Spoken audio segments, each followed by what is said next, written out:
The HOA president called 911 because I bought a lake. Yes, an entire lake. And apparently that made me a terrorist threat to community safety. Right now, 3 police boats are surrounding me on my own dock. Officers have their hands on their weapons. Delilah Winterbourne is screaming from shore. He's armed! He threatened to flood the neighborhood! I'm holding a coffee mug. The lead officer shouts, "Sir, step away from the water," like I'm going to what, weaponize my lake? Behind him, Delilah's waving papers and shrieking about federal violations and community safety. Here's what she doesn't know. I spent last night reading 150-year-old federal waterway law. And in about 30 seconds, when I show these officers my deed, Delilah's about to discover she just called the cops on a federally protected waterway. The smell of gunpowder from their flares mixes with my French roast. This should be interesting. What would you do if your HOA sicked armed police on you? Tell me where you're watching from. This gets wild. Let me explain how I went from peaceful retiree to armed standoff in 72 hours. I'm Marcus Hoffman, 52, just escaped 20 years designing HVAC systems for corporate overlords. My grandfather left me enough from his Nebraska farm to buy something quiet. No meetings, no deadlines, no people. The listing said, distressed sale, 3 acres, 1950s cabin, 12-acre private lake. When I saw Lake Serenity, sunlight dancing on water so clear you could count pebbles 20 feet down, I wrote a check on the spot. Should have asked why it was distressed. Moving day, I'm unloading my grandfather's wooden canoe when gravel crunches behind me. White Lexus SUV, license plate, blessed, parked sideways across my driveway like she owns it. Out steps Delilah Winterbourne, 58, tennis-toned, blonde highlights sharp enough to cut glass. Her smile belongs in a shark documentary. "Marcus, welcome to Willowbrook." The smell of her perfume, expensive roses mixed with something chemical, hits me like pepper spray. "I'm your HOA president. We need to discuss community standards immediately." She's staring at my canoe like it's roadkill. "Lakefront properties require special oversight," she continues, clicking her gold pen. The previous owner, poor Mrs. Patterson, had so many compliance issues before she relocated. The way she pauses on relocated makes my stomach drop. This dock needs immediate permitting review. That canoe violates aesthetic guidelines, and I smell fish. Fish? In a lake? Dead fish. Environmental hazard? Will need water quality testing. I just stocked this lake 2 weeks ago. The fish are healthier than most people. "Mrs. Winterbourne, I own this lake." Her laugh sounds like ice cracking. "Oh, sweetie, you own access rights. Lake safety falls under community jurisdiction." She hands me a business card. "Rick Castellanos, Environmental Compliance. He'll be inspecting everything." That night, I call Mrs. Patterson.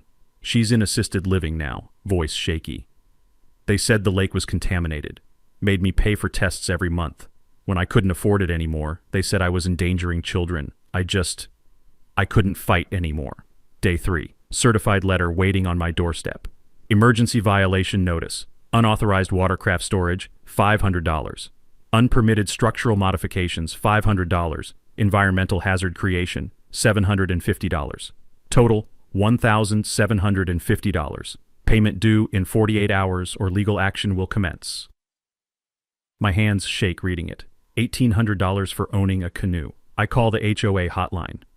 Delilah answers mid-first ring. "Mr. Hoffman, we tried to work with you."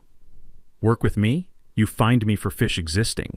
Environmental compliance isn't negotiable. Rick found several concerning issues during his inspection. "What inspection? When?" "Last night. Emergency authority permits immediate access for safety concerns." The line goes dead.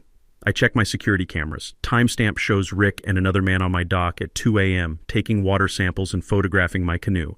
That's when I start reading my deed word by word, including exclusive water and mineral rights established Federal Territorial Survey, 1887-442B, navigable waters of Lake Serenity under federal commerce jurisdiction. Federal jurisdiction. I drive to the county courthouse, hands still trembling from rage. Rosa, the records clerk, pulls up territorial files. "Your lake's federally classified," she says, squinting at century-old documents. "Any interference with your water rights violates federal law. HOAs have zero authority over federal waterways." What kind of violations? Civil rights violations. Federal conspiracy charges if it's organized harassment. Walking back to my truck, autumn air tastes like revolution. Gravel crunches under my boots as I plan my counterattack. That evening, Delilah returns with Rick and a man in a cheap suit carrying official-looking papers. They march onto my dock without invitation. "Mr. Hoffman, we're here to discuss your options." Delilah announces.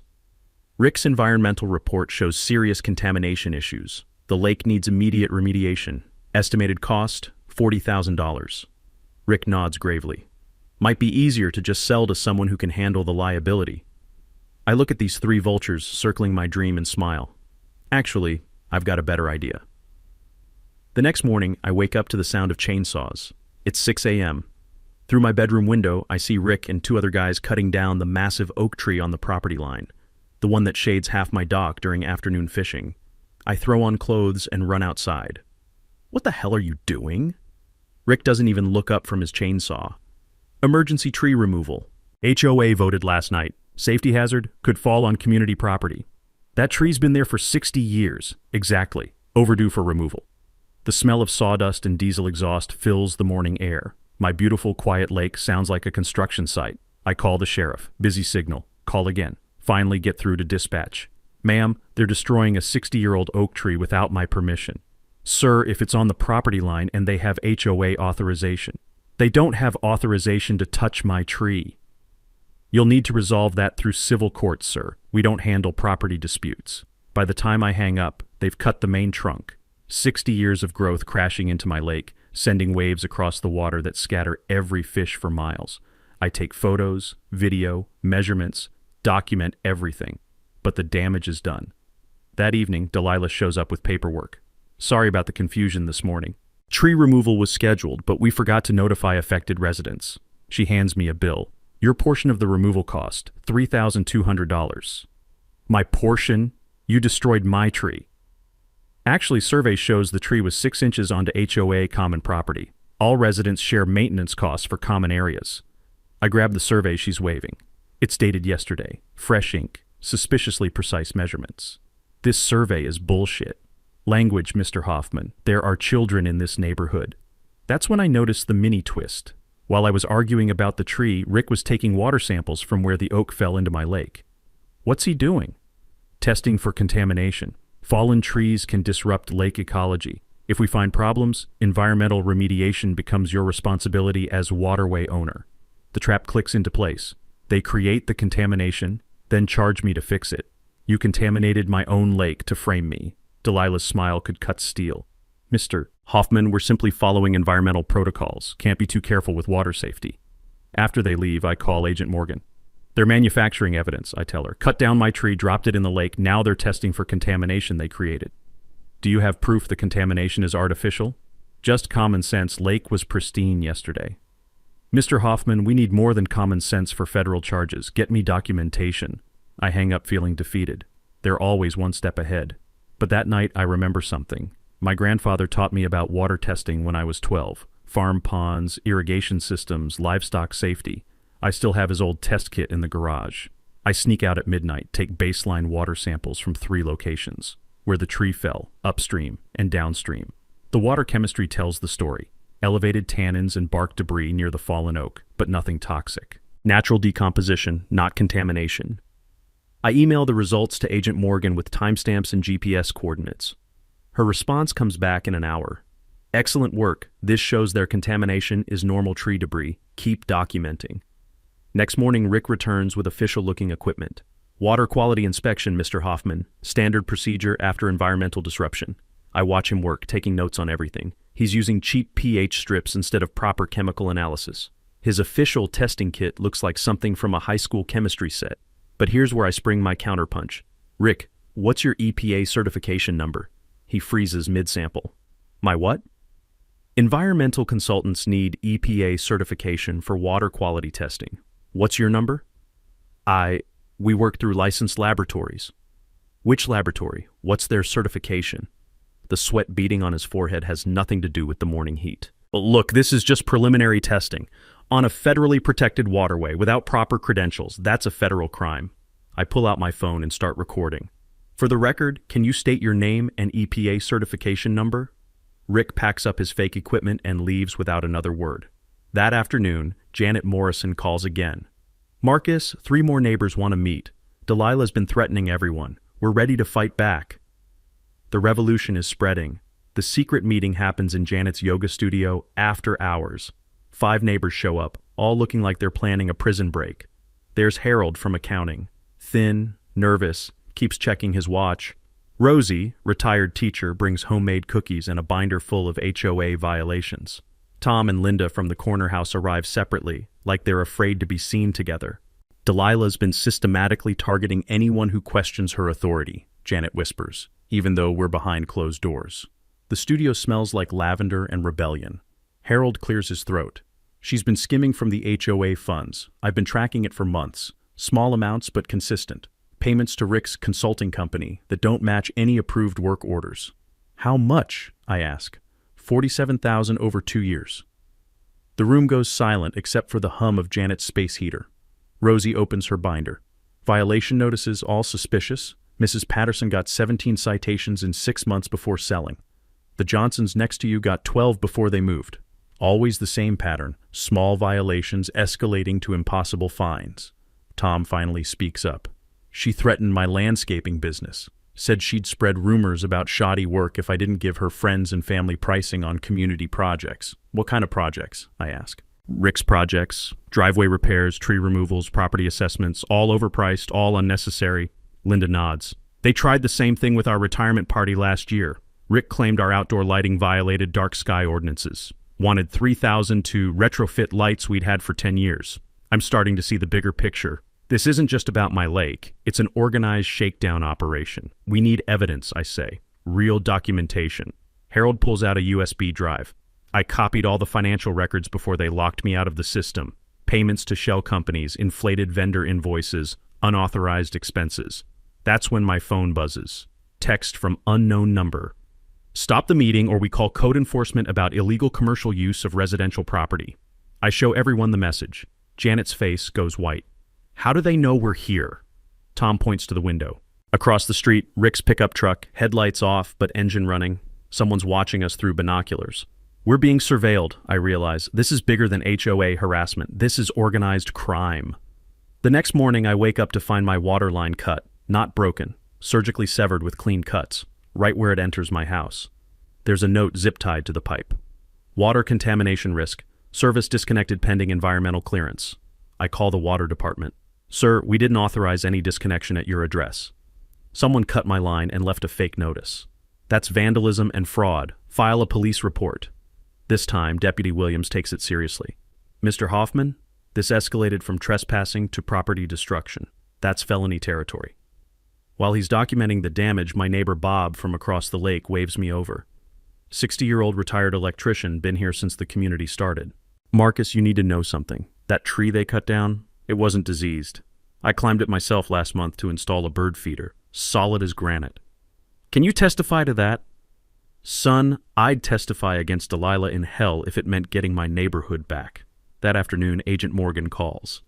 Mr. Hoffman, we ran background checks on Rick Castellanos. He's not licensed for environmental consulting in any state, but he is listed as co-owner of 3 LLCs that have been collecting payments from HOAs across the county. How many other communities? 17 that we found so far. Same pattern, create violations, demand expensive fixes, pressure residents to sell. My lake isn't the target. My lake is just the latest battlefield in a county-wide property fraud scheme. Agent Morgan, what do I do now? Document everything. We're building a RICO case, but we need more evidence of organized activity. That evening, I'm installing a new security camera when I smell something wrong. Not pine trees or lake water, gasoline. Strong enough to make my eyes water. I follow the smell to my boathouse. Someone's poured gasoline around the foundation and left oil-soaked rags near the electrical panel. One spark would turn the whole structure into a bonfire. I take photos, call the fire marshal, call Agent Morgan. By the time they arrive, the gasoline smell has dissipated, but the accelerant traces are still visible under UV light. Fire Marshal Rodriguez shakes his head. Someone wanted this building to burn, but they wanted to make it look accidental, professional job. Agent Morgan examines the scene. Mr. Hoffman, they're escalating to arson. We need to move faster. My phone buzzes. Another unknown number. Nice boathouse. Shame if something happened to it. I show the message to both investigators.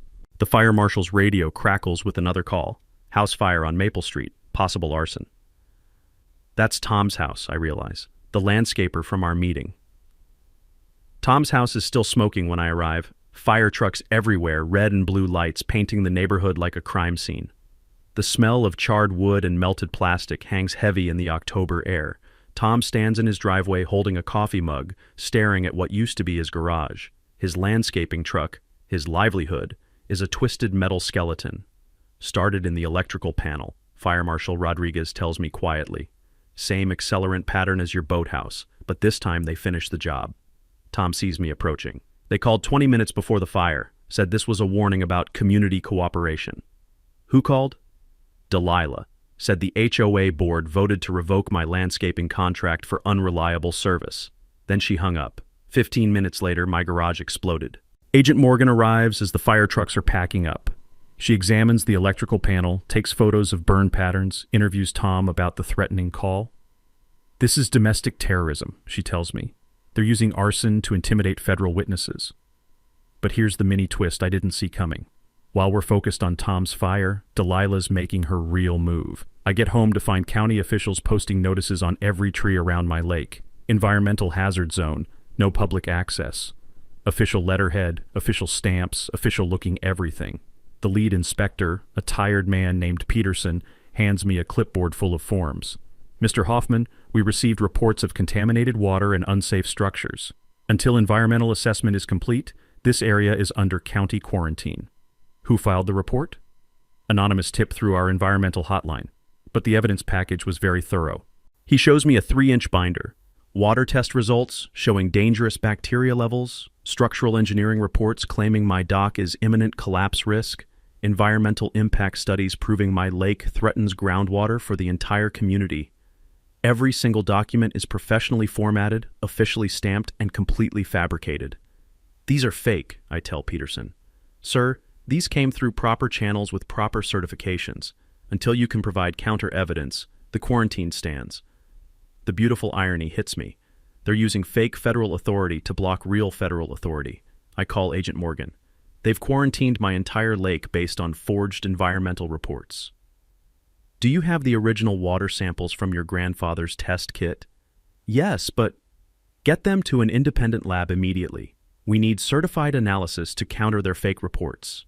I drive to the State University lab with water samples and soil samples paying for rush analysis. Dr. Sarah Kim, the environmental chemistry professor, examines my samples under electron microscopes and mass spectrometers. Mr. Hoffman, this is some of the cleanest lake water I've seen in 20 years. Pristine bacterial balance, no chemical contamination, excellent oxygen levels. Where did you get these reports claiming contamination? I show her the county's evidence package. She flips through it, frowning. These test results are impossible. They show bacteria levels that would kill every fish in the lake. But your samples show a thriving ecosystem. Someone either tested different water entirely or fabricated these numbers. Can you prove that officially? I can provide certified analysis that directly contradicts every claim in these reports. While I'm waiting for the lab results, Harold calls in a panic.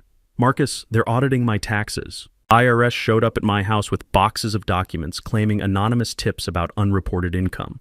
Anonymous tips from who? They won't say, but the timing's suspicious. Right after I gave you those HOA financial records. Janet calls an hour later. Code enforcement shut down my yoga studio. Claims I'm running an illegal business in a residential zone. I've had proper permits for 3 years. Tom calls that evening. Insurance company is refusing to cover the garage fire. They say it's under federal investigation, so they won't pay until criminal charges are resolved. I'm sitting on my dock, the one spot not covered by their fake quarantine signs, watching the sun set over water so clear I can see fish swimming in 15 feet of depth. The reports claim this water is toxic waste. That's when it hits me. They're not just targeting my lake anymore. They're using government agencies as weapons against anyone who supports me. My phone rings. Agent Morgan. Marcus, we traced the source of those fake environmental reports. They're coming from a company called Environmental Solutions, LLC, registered to an address that doesn't exist, with EPA certifications that were digitally forged. Can you prove it? We're building the case, but they're escalating faster than we can investigate. How many people in your resistance group? 5, but they're all under attack now. They're trying to isolate you before making their final move. Stay alert. That night, I dream of clear water turning black, fish floating belly up, loons calling across poison silence. I wake up to the sound of chainsaws again. I'm standing in the ruins of my boathouse, sifting through what the electrical fire didn't destroy, when I find it. The fire missed one corner, the old wooden filing cabinet my grandfather built. Inside, water-damaged but readable, are the original 1887 land patents, not photocopies from the courthouse. The actual federal documents with wax seals and territorial governor signatures. My hands shake as I read the fine print I'd missed before. The smell of ash and burnt wood makes my eyes water, but I keep reading. Lake Serenity designated as Federal Navigation Waterway under Territorial Commerce Act, Section 847. Said designation grants riparian owner exclusive federal protection against interference with navigable commerce, including but not limited to forced sale, eminent domain seizure, access restriction, or environmental quarantine without federal court order. I read it 3 times. Federal protection against forced sale, against environmental quarantine. Everything they've done to me is federal crime. I'm about to call Agent Morgan when my phone rings. Harold, voice shaking with terror. Marcus, you need to see something. Meet me at the old McDonald's on Route 9. Come alone. 20 minutes later, Harold slides into the booth across from me, looking like he's aged 10 years overnight. He pulls out a manila envelope with trembling hands. I've been digging deeper into the HOA finances, he whispers. It's not just skimming. It's not even just fraud. He spreads out bank statements, wire transfer records, property deeds. Marcus, they've done this to 17 other lakefront properties in the past 5 years. Same pattern. Harassment, fake violations, forced sales. I know about the other. No, you don't understand. Look at who bought all those properties. I scan the deed transfers. Every single property sold to different buyers. Lakeside Development, Waterfront Holdings, LLC, Serenity Properties, Inc., Mountain View Acquisitions. Different companies, I say, same owners. Harold points to the corporate registrations. Every single company traces back to Delilah Winterborn and Richard Castellanos. They're not just running an HOA shakedown. They're running a real estate empire. The scope hits me like ice water. 17 properties. Average purchase price, $80,000. Average resale price after environmental issues clear up, $450,000. Total profit over 5 years. Harold's calculator shows $6.3 million. Jesus Christ. Marcus, there's more. His voice drops to barely audible. 3 of those forced sales were elderly residents who died within 6 months of losing their homes. Stress-related health failures. The weight of that lands on my chest like a concrete block. Mrs. Patterson selling under pressure, moving to assisted living, probably dying of a broken heart. They're not just stealing property, they're killing people. Harold nods grimly. And you're the first person who's fought back hard enough to threaten their whole operation. I think about Tom's burned garage, Janet's closed studio, Harold's IRS audit. They're going to escalate until they destroy me or you destroy them first. That evening, I spread Harold's evidence across my kitchen table next to the 1887 federal patents. The contrast is perfect. 130-year-old federal protection versus modern organized crime. I call Agent Morgan. I've got everything. Federal waterway protection, proof of organized real estate fraud, evidence of 17 victims over 5 years. How solid is the evidence? Bank records, corporate filings, deed transfers, death certificates, and Marcus? The federal protection is ironclad. Every action they've taken violates federal commerce law. What's our next move? We stop hiding. Tomorrow morning, we go public with everything. The war is about to become very public. The concrete-filled canoe floating in my lake looks like a gray tombstone. But staring at it, I remember something my grandfather taught me about dealing with bullies. Marcus, sometimes you fight fire with fire. Sometimes you fight fire with a bigger fire. Time to build a bigger fire. I call Harold. Emergency meeting, my place, 1 hour. Harold arrives with a banker's box full of documents, hands shaking like autumn leaves.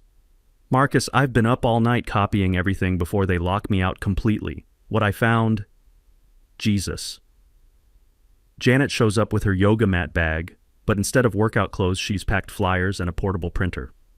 I've been calling neighbors since 5 a.m. Everyone's ready to fight. Tom pulls up in his insurance adjuster's rental car, his truck still a melted skeleton. I brought maps, he says, spreading hand-drawn property surveys across my kitchen table. Been documenting their targets for months.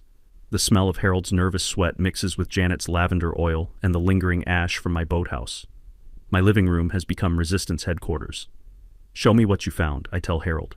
He opens the banker's box like he's handling explosives. They've been doing this for years, Marcus. Look at these payment records. $47,000 to Rick's company over 2 years. But here's the thing I learned working bank audits for 30 years. When someone steals this much money this systematically, they always keep detailed records. Criminals are surprisingly good accountants. The spreadsheets tell the whole story. Every fake violation, every fraudulent fine, every forced sale. Harold's banking background shows in how he's organized everything. Chronological, cross-referenced, impossible to dispute. Janet discovers something while making her neighbor calls. Marcus, I talked to Linda Morrison from Delilah's previous neighborhood. Same exact pattern there. Move in, take over HOA, target expensive properties, force sales, disappear. She's done this in 3 communities that Linda knows about. Tom's been researching contractor licenses while waiting for his insurance settlement. Growing up in his dad's construction business taught him to verify every credential. Rick's environmental consulting license expired in 2019. His structural engineering certification never existed. I learned the hard way to check these things after a fake inspector nearly shut down my landscaping business in another town. That's when my phone rings. Channel 7 News. Mr. Hoffman, Sarah Kim, investigative reporter. We received multiple tips about organized fraud in your neighborhood. Could we schedule an interview? Word is spreading faster than we planned. Agent Morgan calls an hour later. Marcus, we traced those shell companies Harold documented. This scheme spans 4 counties, at least $12 million in fraudulent property transfers. They target properties with historical federal protections specifically. Research which homeowners don't know their rights, then exploit that ignorance. I'm staring at my 1887 federal survey, remembering my grandfather's advice about researching property history. He always said, the older the deed, the stronger the rights. Government gave away a lot of protection back then they forgot to take back. That's why I'd spent weeks at the courthouse when I first bought this place. Old habits from helping grandfather resolve farm boundary disputes. That evening, something unexpected happens. I'm grilling dinner when cars start pulling into my driveway. Eleanor from 3 houses down brings homemade cookies. Bob crosses the lake in his fishing boat carrying a hand-painted sign. Federal Waterway, Delilah Free Zone. Frank the electrician has been documenting building code violations all day. My 40 years wiring houses taught me to spot unpermitted work. Delilah's pool installation violates 5 environmental regulations. No permits, no inspections, built directly over the drainage easement. Rita, the retired teacher, discovered financial fraud while helping her neighbors understand their HOA statements. She's been billing the Maple Street apartments for 3 years. They're not even part of our HOA. I spent 30 years teaching kids to check their work. Same principle applies to checking HOA finances. By sunset, 17 neighbors are scattered across my lawn like a peaceful invasion. The sound of quiet conversation mixes with loons calling across the lake. Someone brought guitar music. Kids are skipping stones while adults plan revolution. Harold organizes our strategy with the precision of someone who's spent decades balancing corporate books. Emergency HOA meeting tomorrow. I'll present the financial evidence. Janet handles community outreach. Tom documents all property violations. Marcus presents the federal waterway protection. Janet's already rewritten HOA bylaws requiring transparency and accountability. 30 years teaching high school government classes finally pays off. Agent Morgan calls as everyone's leaving. Federal marshals serve arrest warrants tomorrow afternoon, but we want the community to see the evidence first. Let them understand who they've been living with. Standing on my dock after everyone leaves, I can smell autumn victory in the air. Tomorrow, Willowbrook gets its neighborhood back. I wake up at 5 a.m. to the sound of heavy machinery, not chainsaws this time, bulldozers.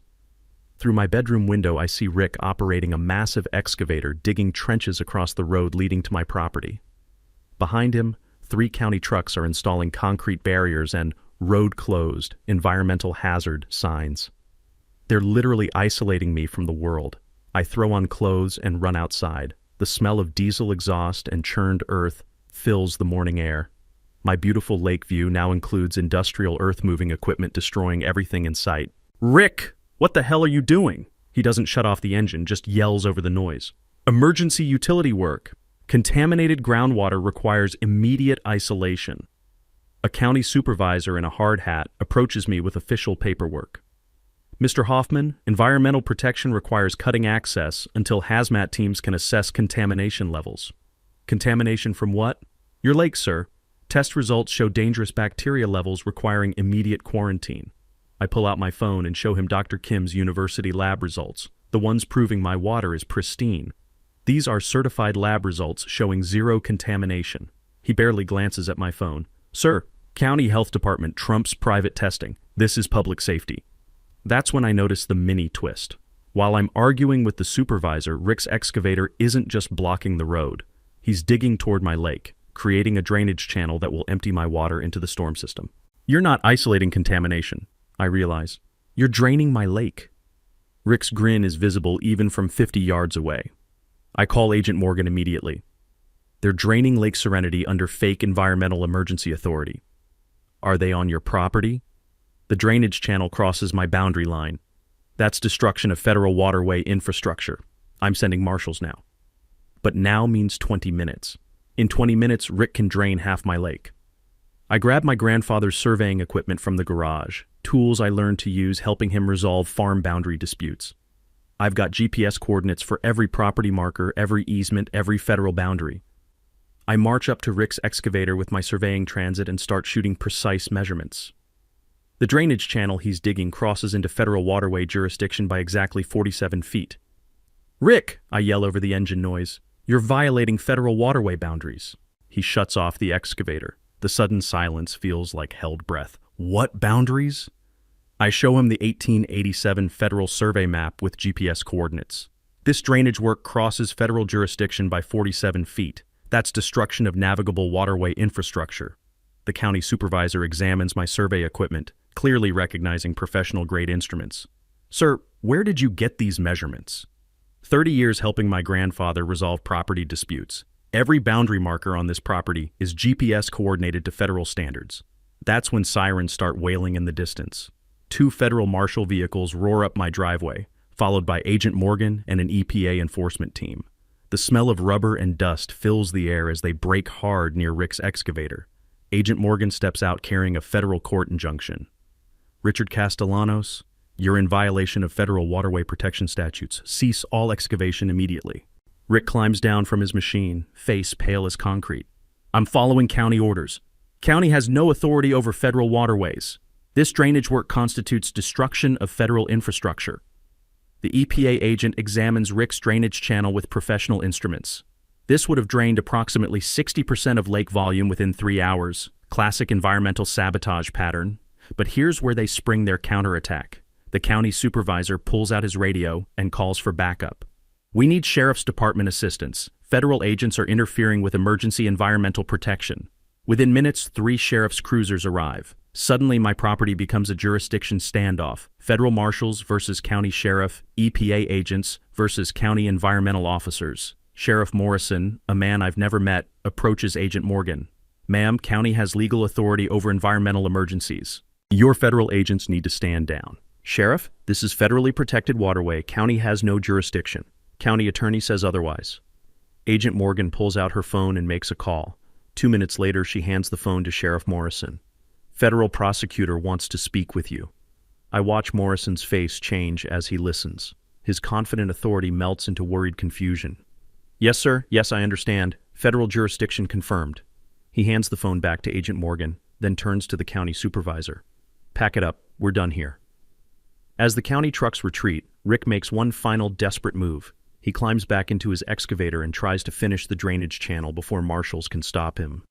The sound of diesel engines roaring to life echoes across my lake like mechanical thunder. Rick's excavator lurches forward like a metal dinosaur, bucket raised to strike the final blow against my lake. But Federal Marshal Rodriguez moves faster than I thought possible for a man in a bulletproof vest.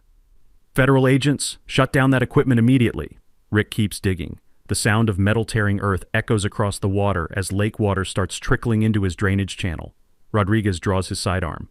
Sir, step away from the machinery. That's when Rick makes the stupidest decision of his criminal career. He swings the excavator bucket toward the federal agents.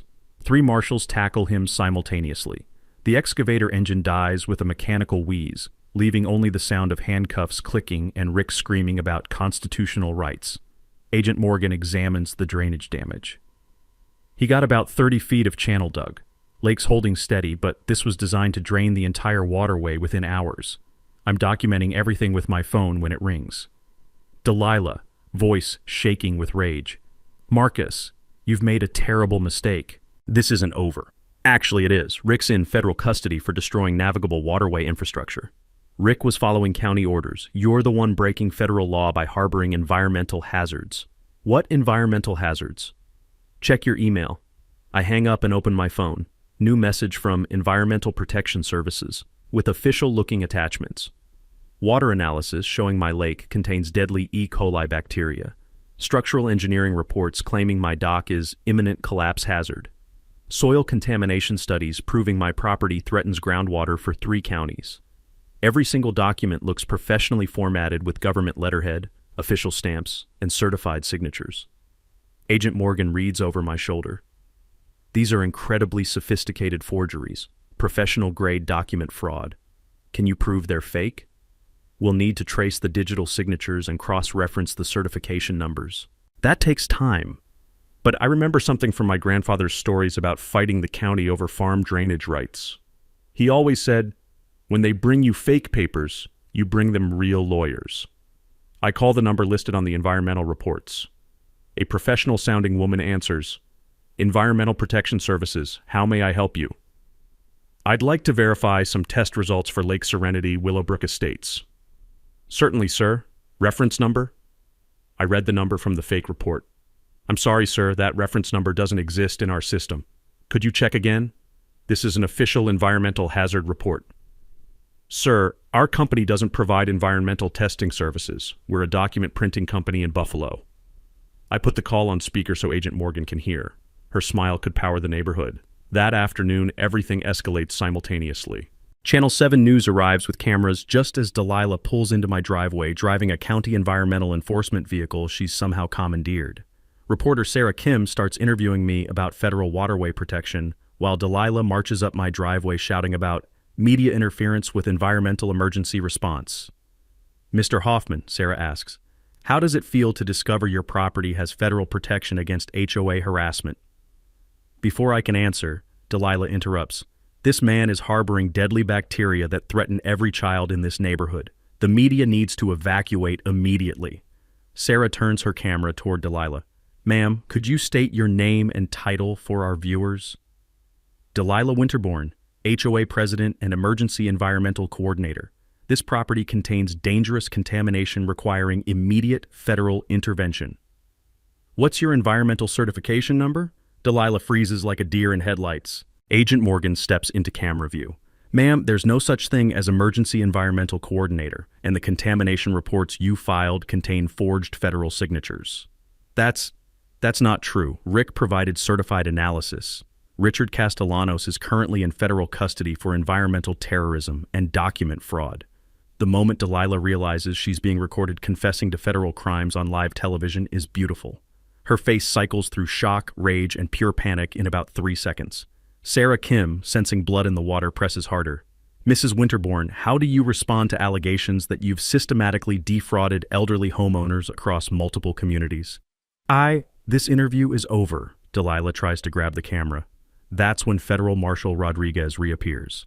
Delilah Winterborn, you're under arrest for conspiracy to defraud federal waterway owners, document forgery, and environmental terrorism. She actually runs in her expensive heels and business suit, across my lawn toward the lake like she's planning to swim to freedom. Rodriguez catches her before she reaches the water, but not before she trips spectacularly and face plants in the mud next to my concrete-filled canoe. Channel 7. News gets the whole thing on camera.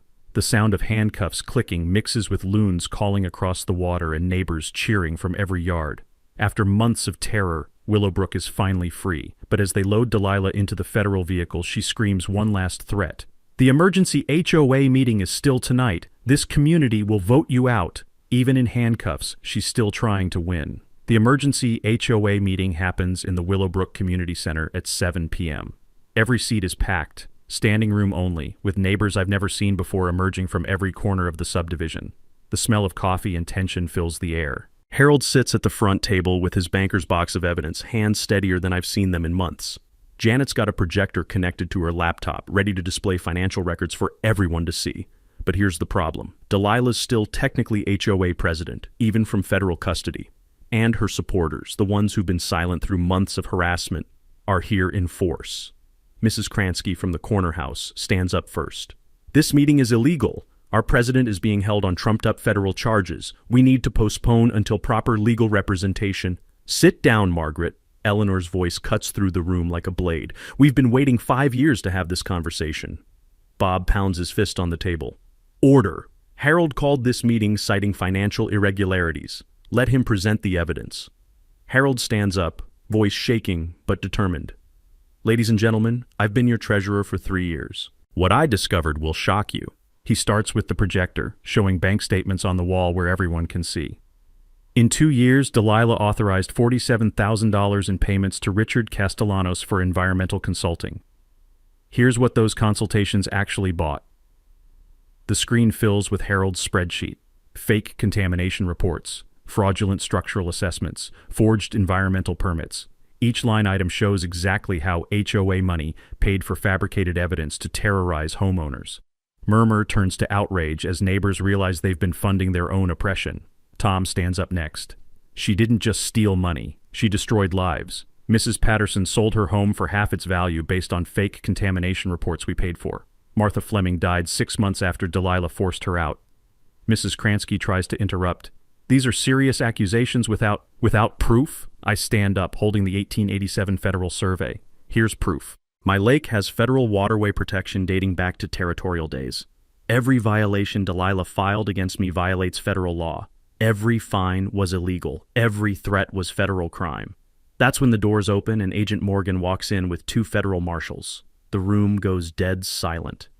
Ladies and gentlemen, I'm FBI agent Sarah Morgan. I'm here to inform you that your HOA president and her associate are facing federal charges for organized fraud, environmental terrorism, and elder abuse. This investigation spans 4 counties and involves over $12 million in fraudulent property transfers. The gasps echo through the community center like gunshots.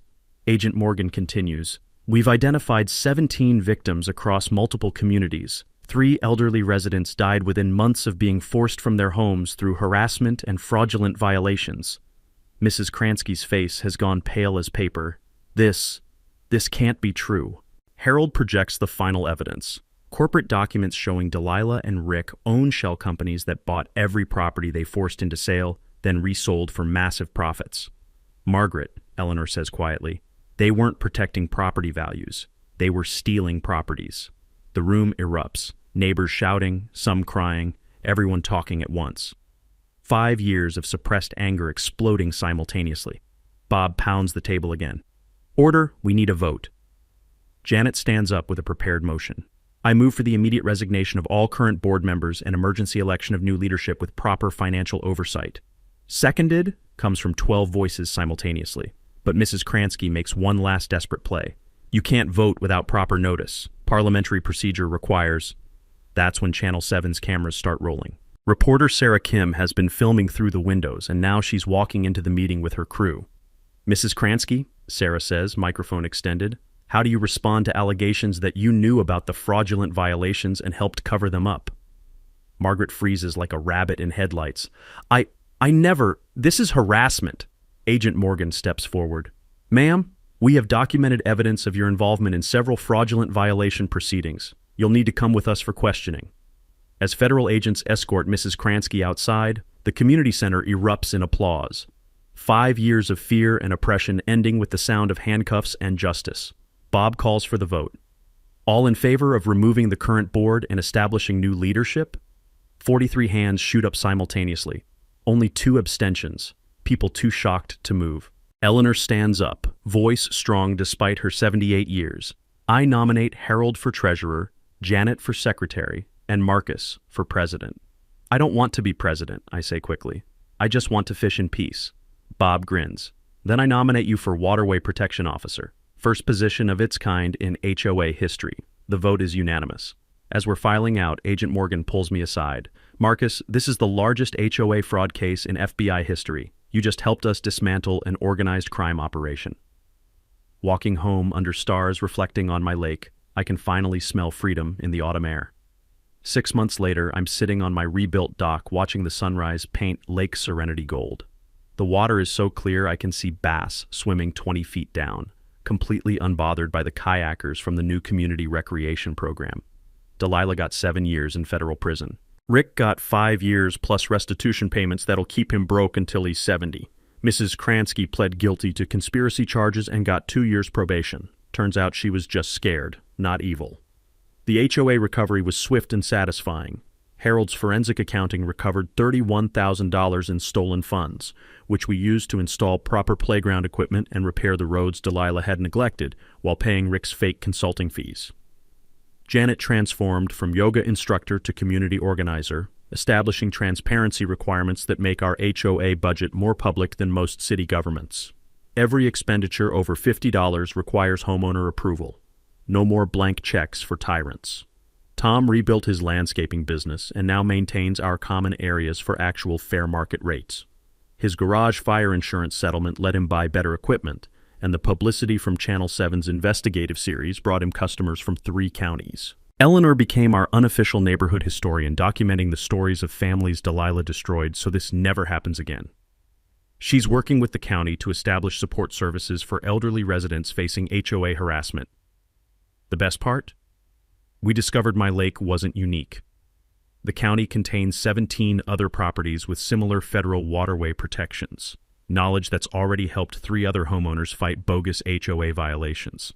Eleanor created a federal property rights workshop that teaches people how to research their own land grants. My concrete-filled canoe became a garden planter in the community center courtyard.